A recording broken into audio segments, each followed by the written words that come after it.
Sfida cruciale, così il governatore Zaia definisce l'avvio dell'anno scolastico. Lunedì sarà a Euganeo con il Presidente della Repubblica Mattarella.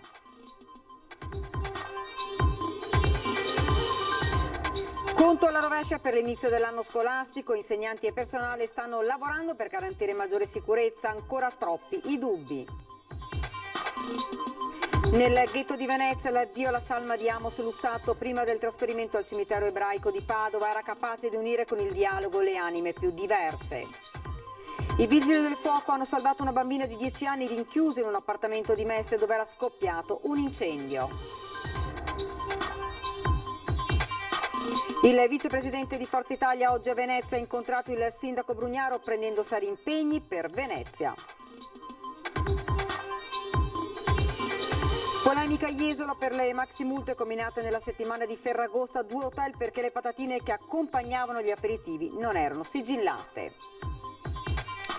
Il suo film documentario notturno sulla guerra di Medio Oriente ha ricevuto 10 minuti di applausi in sala grande. Nostra intervista esclusiva al regista italiano già vincitore del Leone d'Oro nel 2013 con Sacro Gra, premiato anche con un Urso d'Oro a Berlino nel 2016.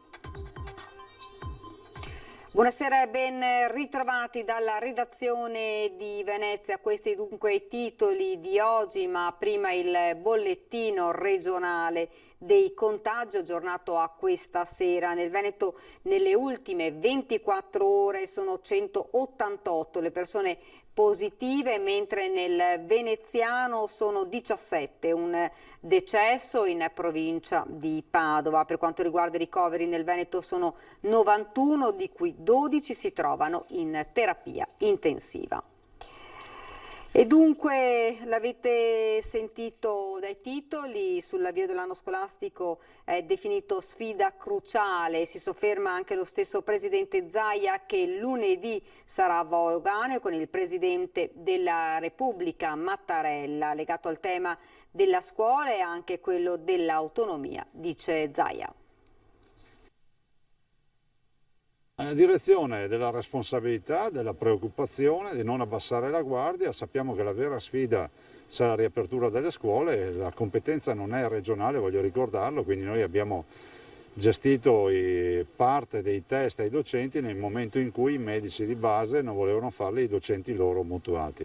Ma direi che i medici di base per quasi il 60% hanno aderito a questo appello del governo. Adesso dobbiamo andare avanti in questa direzione, rispettare le regole e ovviamente essere lì pronti a monitorare e isolare eventuali focolai. Questo lo stato dell'arte a pochi giorni dall'avvio dell'anno scolastico, con la regione che sta monitorando il fronte sanitario a suon di test e tamponi a risposta rapida, lì dove per vari motivi non arrivano i medici di base, ma il virus non guarda in faccia a nessuno. Siamo tutti esposti al virus, lo sono i docenti, lo sono i lavoratori in fabbrica, nei cantieri, lo sono i medici in ospedale, non è che c'è qualcuno che può permettersi di dire io no e gli altri sì.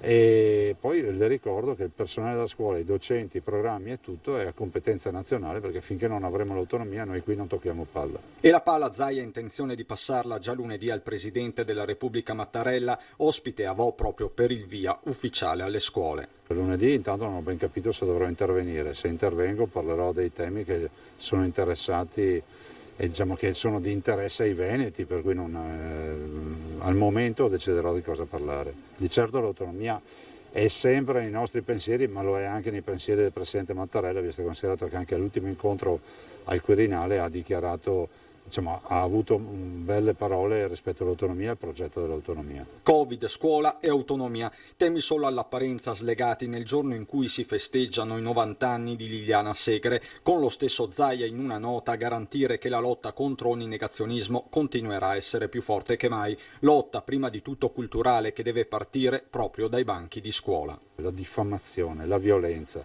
le ingiurie sono tutti fatti che vanno condannati, perché sennò altrimenti si diffonde questa idea che si può comunque fare qualsiasi cosa, tanto non va in galera. Sono soltanto 3 i docenti attualmente positivi al Covid su circa 58.500 testati in queste settimane in vista dell'inizio dell'anno scolastico, e questo è il dato più significativo e anche tranquillizzante diffuso oggi dalla Regione, aggiornato alla mezzanotte di mercoledì. I docenti sono stati sottoposti inizialmente all'esame serologico, il cosiddetto pungidito. Qui i casi di positività riscontrati sono stati 1.120, sottoposti a tampone. L'esito è stato che soltanto in 3 sono infine risultati positivi al coronavirus. La differenza consistente tra tampone e test sierologici risiede nella differenza tra le 2 tipologie di analisi. Mentre il tampone serve per diagnosticare la presenza del virus nell'organismo e quindi a scoprire se c'è infezione in corso, il test sierologico invece serve per capire se una persona è già entrata in contatto con il nuovo coronavirus. E conto alla rovescia dunque per l'inizio dell'anno scolastico. Insegnanti e personale stanno lavorando per garantire maggiore sicurezza, tanti però ancora i dubbi e le incognite. Ogni classe sarà come all'interno di una bolla, questo per garantire maggiore sicurezza. Cercare di creare delle cosiddette bolle, cioè di mantenere le classi separate tra di loro come se stessero all'interno di una stessa bolla. Ecco. L'intento è quello di far sì che in caso di contagio noi possiamo in qualsiasi momento ritracciare esattamente quelle che sono state le dinamiche percorse da ogni singolo allievo. Si prepara così l'Istituto Salesiano San Marco di Mestre all'inizio del nuovo anno scolastico. Molti dubbi e le incognite, ma l'importante, dicono, è ripartire e far tornare i ragazzi fra i banchi. Questi sono giorni cruciali, ci spiegano gli insegnanti. Ogni cosa deve essere preparata ed organizzata nei minimi dettagli.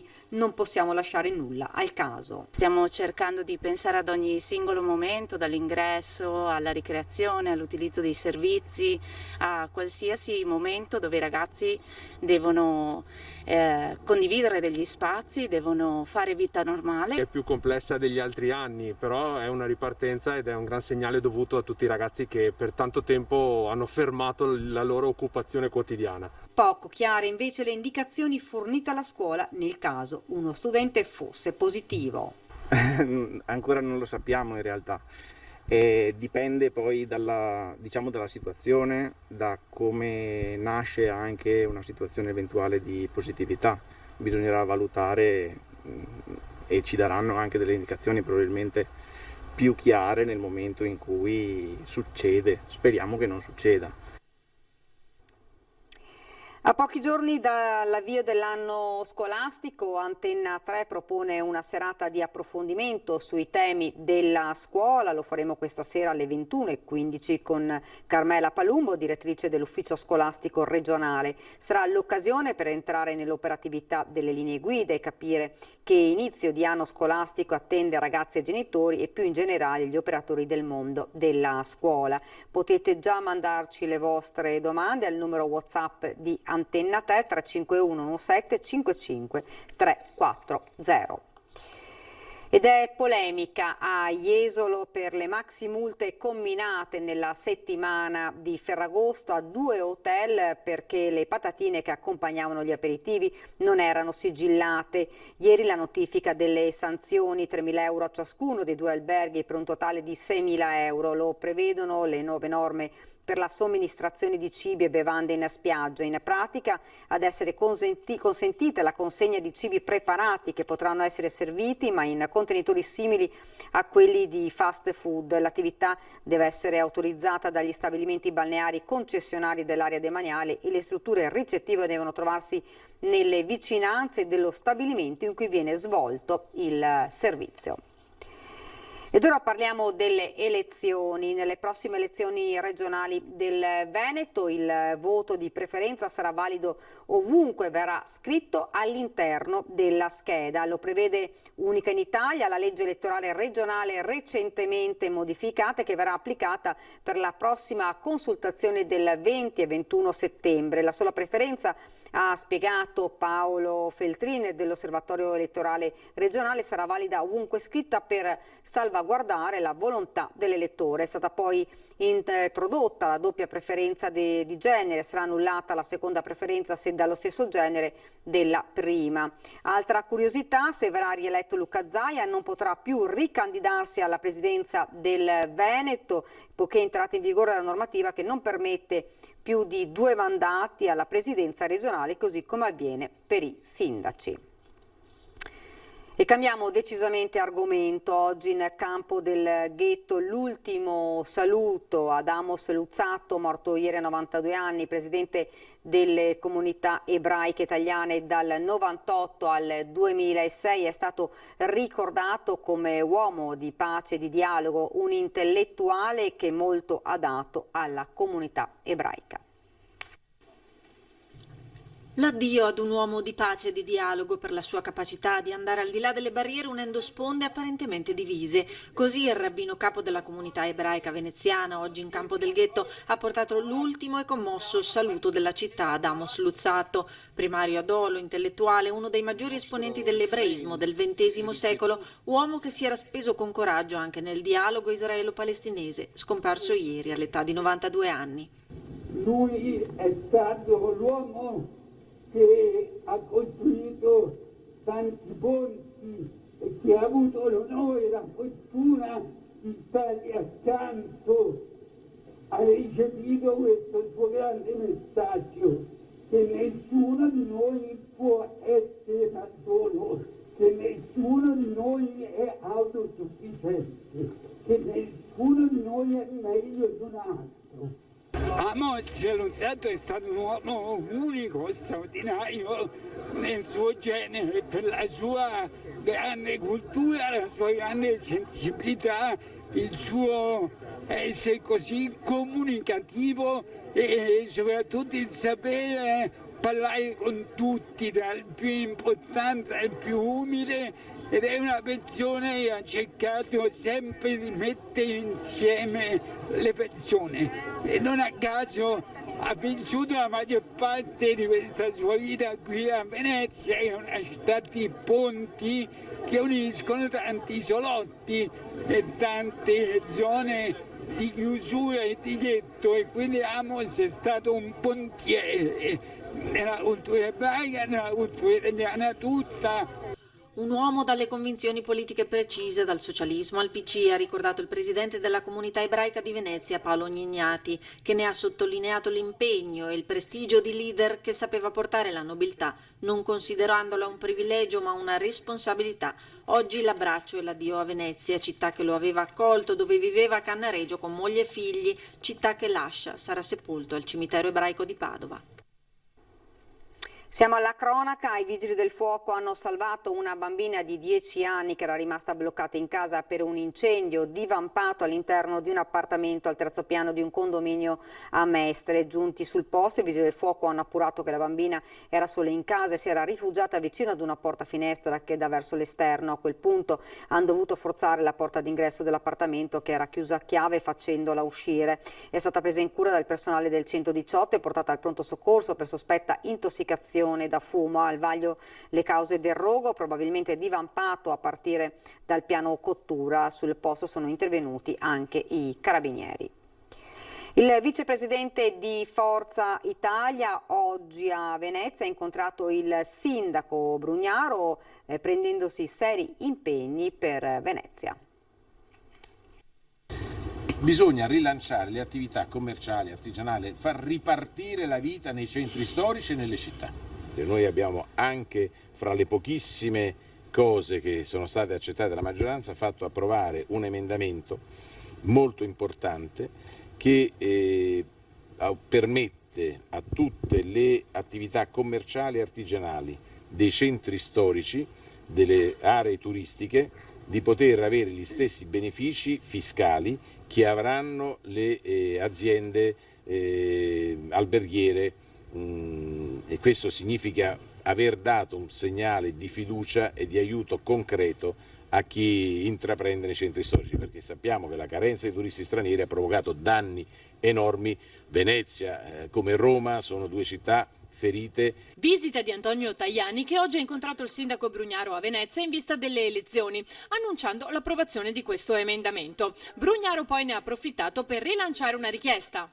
È probabile che, siccome adesso prima delle elezioni il governo non ha coraggio di dire cosa fare sul MES, perché sono divisi su tutto e su questa cosa a maggior ragione, è probabile, dico io, che i voti Forza Italia sul MES saranno determinanti. Allora io dico, non è che per caso potremmo chiedere l'impegno del gruppo di Forza Italia che pur di dare il permesso che tanto darebbero comunque al MES, possono dire, caro governo, ricordi che nel piano, come si chiama, quello che abbiamo presentato, nel Recovery Fund, tenete maggiormente in considerazione Venezia? Ci possiamo prendere questo impegno così? Allora, sono due cose diverse. Allora, per quanto riguarda il MES, il Presidente Berlusconi ha già detto che noi siamo a favore e vedremo a favore. Tajani poi promette. Io sarò il vostro difensore, i nostri parlamentari saranno i vostri difensori per cercare di convincere il governo che i soldi europei devono essere utilizzati anche per rafforzare le infrastrutture della città di Venezia. Questo è un impegno che prendo di fronte a te. Ed ora ci fermiamo un attimo, c'è la pubblicità.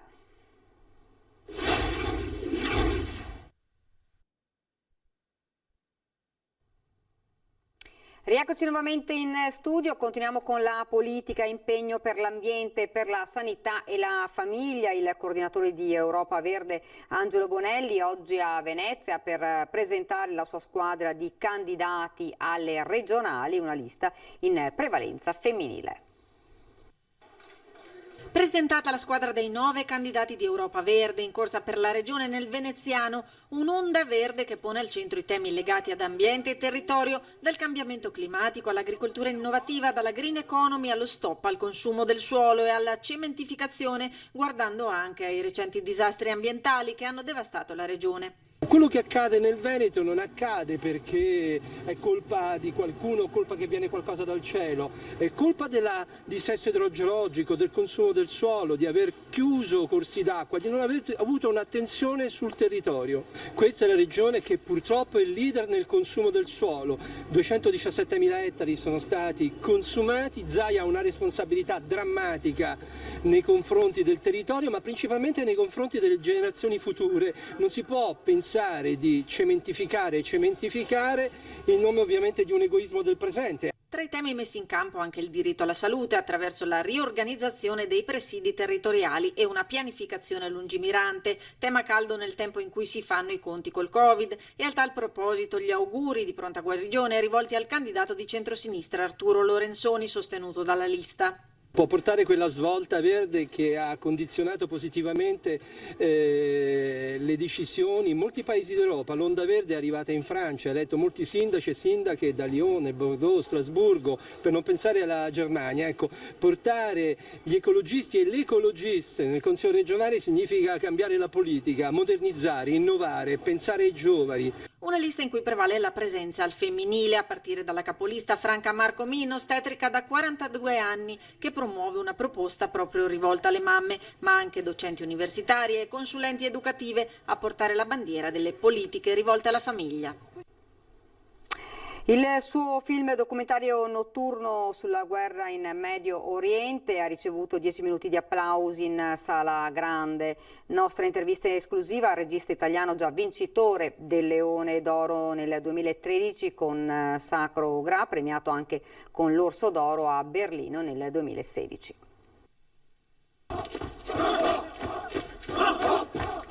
E 7 anni fa per me fu la più grossa emozione essere qui in competizione, in concorso con un documentario, e forse per la prima volta si rompeva questa regola, no? Di mettere un documentario in concorso a Venezia. Fu un atto di grande coraggio da parte di Barbera e per me era una conquista, perché io fin dai miei primi film ho sempre non atteso, non rispettato questa cosa del documentario, della finzione, no? Quando inizio un film non mi chiedo se il mio film è fiction o documentary o cosa, voglio che la parola cinema sia presente. Arrivare a Venezia in questo momento dove che stiamo vivendo un po' di un futuro sospeso, dove non sapremo se i cinema riaprono, se la vita riapre, se la vita riprende, essere qui è un momento storico, questo qui sicuramente, quindi è un ritorno di cui sono molto orgoglioso. Devo fare i complimenti assoluti al Presidente della Biennale, Cicutto, e a Barbera, che hanno creduto che questo festival si poteva fare, l'hanno fatto. Com'è stata la proiezione, le sensazioni e le emozioni in sala? Beh, ho avuto un attimo uno shock, perché Sacro Graal, la sala era piena, c'erano 1200 persone e ieri probabilmente c'era la metà delle persone, quindi c'è questo vuoto che è un po', però il film ha ricevuto un applauso molto lungo e io non ero in sala perché non guardo mai i miei film, non riesco a essere in sala, quindi appena buio sono uscito e sono tornato alla fine. E mi hanno detto che c'era un silenzio rigoroso e c'era un'attenzione molto rispettosa del film, e quindi penso che sia andato molto bene il film. E da Venezia è davvero tutto, vi lascio le previsioni del tempo, grazie davvero per averci seguito, arrivederci.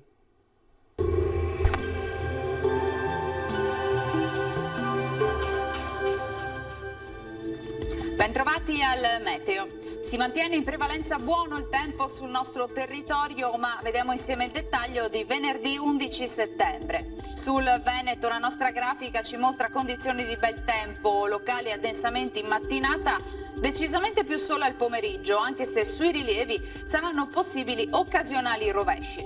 Temperature stazionarie minime tra 16 e 20 gradi, massime invece tra 26 e 30 gradi all'incirca. Stessa situazione anche sul Friuli Venezia Giulia, poche novità, con sole un po' su tutti i settori e cielo ancora sereno o al massimo velato. Temperature minime fino a 21 gradi, massime sui 28-29 all'incirca.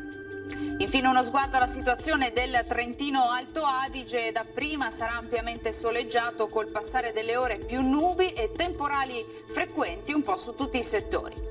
Temperature minime sui 16-17 gradi, massime invece fino a 28 gradi. Dal meteo per ora è tutto, io vi auguro un buon proseguimento in compagnia di Antenna 3.